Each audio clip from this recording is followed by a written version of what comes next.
מסתבר שיש חיה שלא רק שהיא נראית כמו דינוזאור, אלא גם מתנהגת כמו אחד. זו החיה הכי מוזרה שיש לי בחווה. היום הולכים לראות את 10 החיות הכי מוזרות שיש לי בחווה.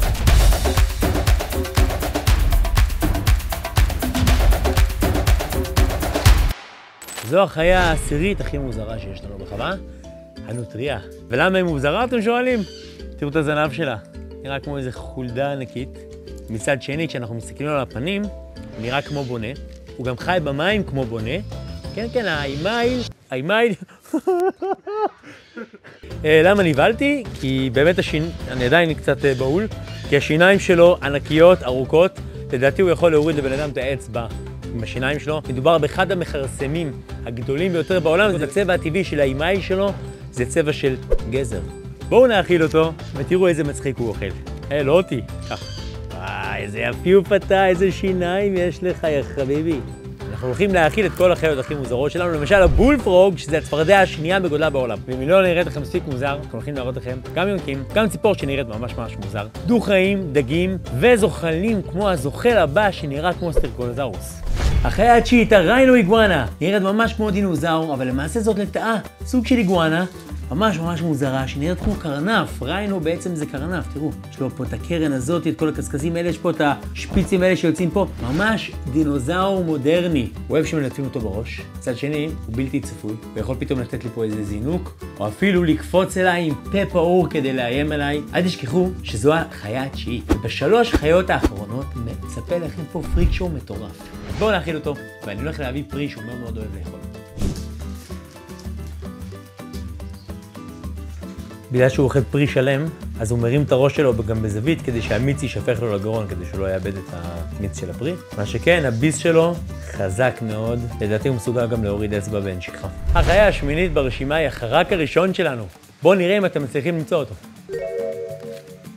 לא מצליחים? קבלו. תכירו את רון המקלון, שגם אוהב לעשות לכם שלום. אז זה המקלון הווייטנאמי.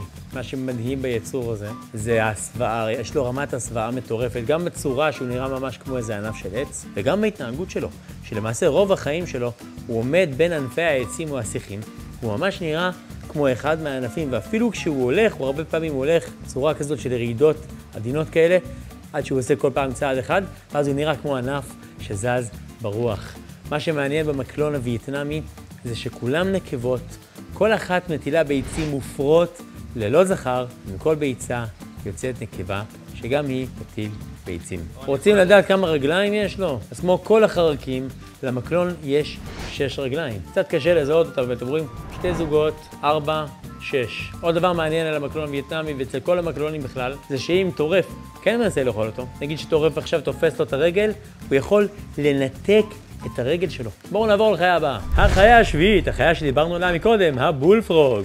מדובר בצפרדע השנייה בגודלה בעולם. חיה באפריקה, יש המון מה לדבר על הצפרדע הזאת. היא אוכלת כל דבר שזז, אתם תראו את זה בהמשך, ומסוגלות לאכול אפילו עכברים וזוחלים, או אחד את השני. יש לה צבע ירוק, היא נראית קצת כמו איזה קרפדה שמנה כזאת, אבל למעשה מדובר בצפרדע. רוב הנפח הזה שאתם רואים, זה אוויר. אם אני עכשיו אגע לפה, תראו, אני מקווה קצת השריר. אם אתם רוצים באמת לדעת איך זה מרגיש, קחו בלון, תעשו ככה, אוכלת יותר אותו דבר, זה באמת מרגיש כמו בלון. אני יודע שהיא נראית רטובה וסמיכה, אבל למעשה היא לא מרגישה כל כך רטובה. מה שכן, כמו כל הדו-חיים, יש לה אור לח. ודבר מעניין שקיים אצל כל הדו-חיים, זה שהן שותות דרך האור שלהם. זאת אומרת שאם היא צמאה, היא פשוט יושבת לה במים, ואז היא כבר לא צמאה. אוקיי, עכשיו יחסית לצפרדע, אפשר לראות שהרגליים שלה לא כל כך גדולות, זה ממש לא פרופורציונלי, הרגליים הקטנות האלה, לעומת הגוף הענק הזה שנראה כמו בלון. העיניים המדהימות והיפות והבולטות שלה מעידות על ראייה מצוינת, שהיא בעצם יכולה להתחבות בתוך הביצה או אפילו בתוך הבוץ, כשרק העיניים שלה בולטות. קצת מזכיר לנו האמת התנין.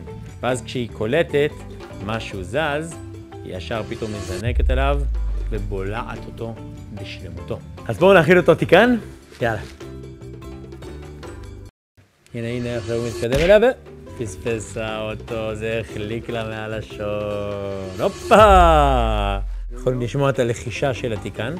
בעצם הנשיפות האלה זה נשיפות של נחש. זה חקיינות. אגב, שאלתם את עצמכם למה היא כל כך מנופחת באוויר? פשוט מאוד, זה מנגנון ההגנה שלה, זה זה גורם לה להיראות הרבה יותר גדולה ומפחידה. בואו נעבור לחיה הבאה, החיה השישית, שזה הדג הראשון ברשימה שלנו. הדג ריאות. הדג היחידי בעולם שיש לו ריאות.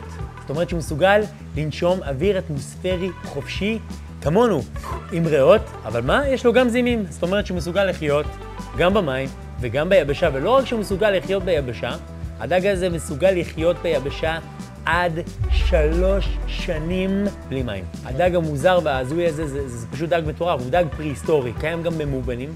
מדובר ממש בדג פרימיטיבי עוד הרבה לפני תקופת הדינוזאורים, ואפילו הסנפירים שלו, הוא לא משתמש בהם כדי לשחות. יש לו בעצם סנפירים שנראים כמו רגליים, שאיתם הוא זוחל על קרקעית האגם, ממש כמו רגליים. הוא חי באגמים באפריקה. עכשיו, הדבר המדהים הוא שכל עוד המים באגם צלולים ונקיים, אז הוא נושם בעזרת הזימים שלו. ברגע שהתנאי חמצן של המים נהיים ירודים והמים מזדהמים, אז הוא מפסיק לנשום עם הזימים שלו, ואז הוא עובר לנשום בעזרת הריאות אוויר אטמוספרי חופשי, ואת זה הוא עושה על ידי כך שמדי פעם הוא עולה למעלה, לוקח אוויר, ופשוט עוצר את הנשימה שלו, ממש כמונו. ברגע שהאגם מתייבש לחלוטין, מה שהדג הזה עושה, הוא מתחפר בבוץ, הוא הולך לישון, הוא עוטף את הגוף שלו בשכבה של אוויר מיוחד, שנהיה כמו צורת קעת כזאת, שהוא משאיר כיס קטן של אוויר עם חור שבעצם משם הוא נושם, הוא מסוגל להיכנס לתרדמה מתחת לאדמה עד 3 שנים. החיה החמישית שלנו היא מוזרה, לא בגלל מה שיש לה, אלא בגלל מה שאין לה. זה פתאום מתכדרר רגיל. אתם רואים, יש לו את הצבע הרגיל שלו, שזה למעשה צבעי הסוואה כאלה שמדמים כל מיני עלי שלכת, וזה פתאום מתכדרר שאין לו צבע. הוא פשוט נולד ללא פיגמנטים של צבע. לכן הוא יצא לבן לחלוטין. אותו סוג של נחש, אותו מין של נחש, אבל ככל הנראה שהוא לא היה שורד בטבע, כי אין לו שום מספר. אז כמו שיש לבקנות גם אצל בני אדם וגם אצל בעלי חיים שונים שלמעשה הם נולדים ללא פיגמנטציה, אין להם צבעים. אז גם הפיתון הזה נולד ללא צבע. יש כאלה שחושבים שזה מאוד מאוד יפה. מה אתם חושבים? בואו נעבור לחיה הבאה. יש לי כאן ציפור קטנה, רגילה, כמו שאנחנו רגילים לראות בפארק, ברחוב. הנה יש לי כאן ציפור שכבר נחשבת לציפור גדולה. והנה ציפור ענקית. חברים, זה האמו. זו הציפור השנייה בגודלה בעולם. הראשונה זה היען, וזה האמו, שזה למעשה יען אוסטרלית. תראו את המראה שלה, המראה שלה ממש נראה כמו איזה דינוזאור. אפילו הנוצות שלה לא כל כך נראות כמו נוצות. זה נוצות מאוד מאוד מאוד פרימיטיביות שמזכירות את השערות האלה שהיו יוצאים לדינוזאורים בשלב הזה של האבולוציה שהם התחילו להפוך לעופות. אז בהתחלה היו דינוזאורים שהיו להם מין קסקסים כאלה שנראו כמו שערות אבות כאלה, שזה ממש ממש נראה כמו הנוצות שיש לאמואים שלנו או ליען רגילה. הנוצות האלה לא משמשות לתעופה, כי האמו לא יודע לעוף. תראו את הרגליים הארוכות שלהם עם התופרים המפחידים האלה, זה ממש נראה כמו רגל של דינוזאור. ממש נראה, יש לו צעדים של דינוזאור.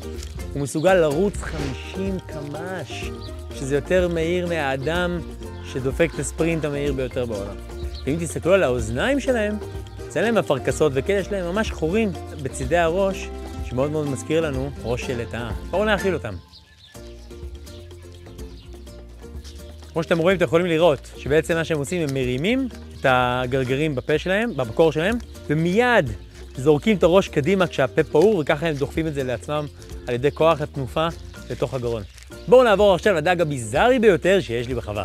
מקודם ראינו פה את הדג ריאות, אבל עכשיו אנחנו פה בגלל קריש, שבכלל לא נראה כמו קריש. למעשה סטינגריי בעברית זה מה שנקרא טריגון. עכשיו הטריגון הוא למעשה קריש שטוח. מכיוון שהם חיים על קרקעית המים, אז הגוף שלהם שטוח מאוד. כל המבנה הקרישי שלו, שזה 5 פתחי זימים שיש לכל קריש בצידי הגוף, וזה הנחיריים שלו, וזה הפה שלו, כל זה ירד למטה. ואז כשהוא שוכב לקרקעית המים, בכלל לא רואים את כל זה. הדבר היחידי שאנחנו רואים זה את העיניים הבולטות שלו כלפי מעלה, שבעצם ככה הוא יכול להתחבות מתחת לחול ולראות את כל מה שקורה סביבו. ואם בטעות דורכים עליו, אז יש לו קוץ רעיל ומסוכן שנמצא בזנב שלו. כמו עקר, הוא יכול להרים את הזנב שלו ולדקור בעזרת הקוץ הזה. זה העוקץ של הסטינגריי. תראו איזה עוקץ מטורף, זה חד מאוד, גם אם אני עכשיו טיפה יפעיל פה כוח, אני מיד נחתך מזה. ויכולים גם לראות שיש לו צורה כזאת, כמו ראש חץ. זאת אומרת שהקוץ נכנס ואז כשהוא יוצא, הוא קורע לגמרי את הבשר. הוא ממש חד סטרי. עכשיו, העוקץ הזה כרגע הוא נראה לכם לבן, אבל כשהוא מחובר עדיין לסטינגריי, אז הוא עטוף ברקמה רעילה שנמסה לתוך הגוף. האינדיאנים באמזונס אומרים שהסטינגריי הזה מסוגל אפילו לעבור דרך פרסה של סוס. החיה הבאה שלנו, בואו, היא ממש נמצאת כאן על ידי. אני יודע שהוא נראה כמו בול עץ, אבל אני רוצה שתסתכלו לתוך הפה שלו, ואני רוצה שתראו את התולעת המוזרה הזאת, שזה למעשה הלשון שלו. יש לו לשון שנראית כמו תולעת. זה נקרא alligator snapping turtle. זה צב אליגטור, זה צב ששוכב בקרקעית האגם. נראה כמו בול עץ.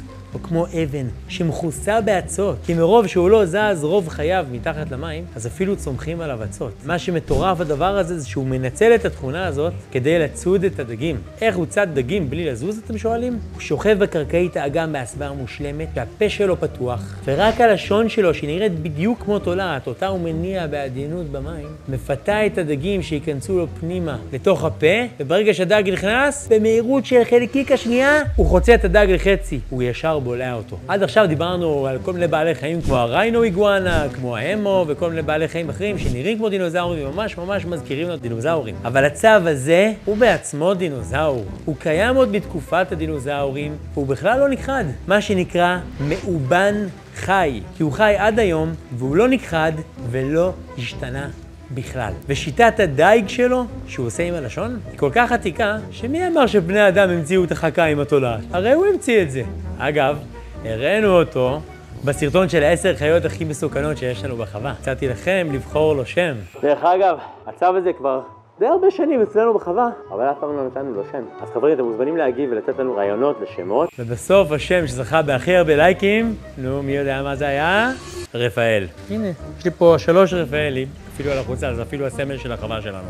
אז ברוך הבא לרפאל, ולחיה הבאה, אני גם אתן לכם לבחור שם. החיה האחרונה, ראיתם אותו בתחילת הסרטון, וראיתם אותו גם בתמונה, החרדון מניפה. כאן הוא נראה רגוע ושלב, אבל מה כל כך מיוחד בו? למה דווקא החרדון מניפה הזה ראוי להיות במקום האחרון? היצור המדהים והחמוד הזה, שכמה שהוא נראה שקט והוא כמעט ולא זז, בשעת סכנה הוא מביט בפניו של הטורף, פותח את הפה שלו, ובזמן שהוא פותח את הפה הוא למעשה פורס את המניפה הזאת שהיא מקופלת לו בצידי הצוואר. הדבר הזה גורם לו באופן מפתיע לראות הרבה יותר גדול ומפחיד ומאיים, ממש כמו איזה דינוזאור. הטורף שנשאר עמום לרגע ולא מבין מה קרה, בשניות האלה החרדון מנצל את ההזדמנות הזאת כדי לעשות אחורה פנה, קדימה צעד, ועל 2 רגליו האחוריות, כשהקדמיות נמצאות ממש באוויר, הוא למעשה רץ בספרינט ומטפס על הגזע של העץ הקרוב. בדיוק כמו שקרה עכשיו. עכשיו, למה דווקא זה במקום האחרון? דווקא בגלל ההתנהגות החייתית שלו.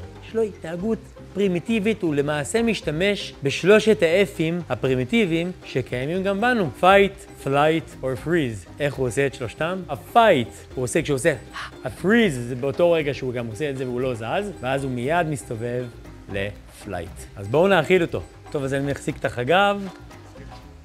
הופה, איזה חמוד אתה. כל מי שתמיד שואל את עצמו, איך לגדל חיות כאלה? אם זה בכלל אפשרי לגדל חיות כאלה בבית שלכם?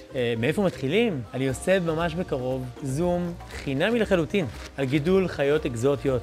של הכל, של נחשים, של לטאות, של צבים. בעצם, אני כבר מגדל את החיות האלה ממש מגיל 4, אני מתעסק עם זה ויש לי המון ניסיון. וכל כך הרבה פונים אליי בנושא הזה, אז החלטתי לתת לכם את הזום החינמי הזה. אז אם אתם רוצים להירשם לזום, כנסו לקישור בתגובה הראשונה, או בתיאור. וכמובן אני מזכיר לכם שאנחנו צריכים לקרוא לחרדון שלנו בשם, אז התגובה שתקבל הכי הרבה לייקים תנצח ותהיה השם של החרדון שלנו. תודה רבה שציפיתם, תירשמו לערוץ ואל תשכחו לעשות לייק, וגם החרדון מסכים איתי, נכון? תגיד נכון? להתראות.